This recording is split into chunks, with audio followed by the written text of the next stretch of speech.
Now, this is really groundbreaking. Scotland has become the first country in the world to make period products free for all. This means that local authorities now have a legal duty to ensure that free items such as tampons and sanitary pads are available to anyone who needs them. It's all an attempt to fight period poverty, which is when those on low incomes can't afford to access suitable period products and are forced to miss out on everything from work to school as a result. Well, we have our UK correspondent, Naomi Choi-Smith, joining us to break this down. So, Naomi, tell us more about period poverty and how big of a problem it is in Scotland and around the world. Well, this is a pretty widespread problem in Scotland and indeed in the UK as a whole, with around 1 in 10 British girls unable to afford period products. That's according to the charity Plan International. And when you zoom out, you see in many other countries that number's even worse. For example, in India, only 1 in 8 women and girls can afford these period products. So it really is a global issue.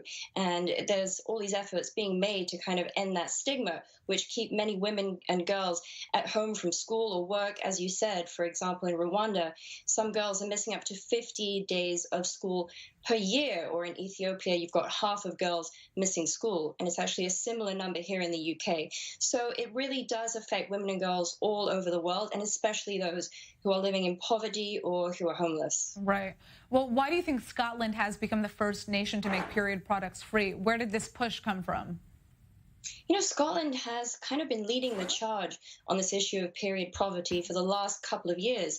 They actually broke some ground just last year when they became the first country to make these sanitary products free in all colleges, universities, and schools. So this latest law is kind of an extension and an expansion on that. And it's been kind of a grassroots campaign led by this MP, Monica Lennon, that's built a coalition of all these women's charities and organizations, including, interestingly enough, the Girl Guides of Scotland has been this key player in kind of getting support around this bill, which is now being passed.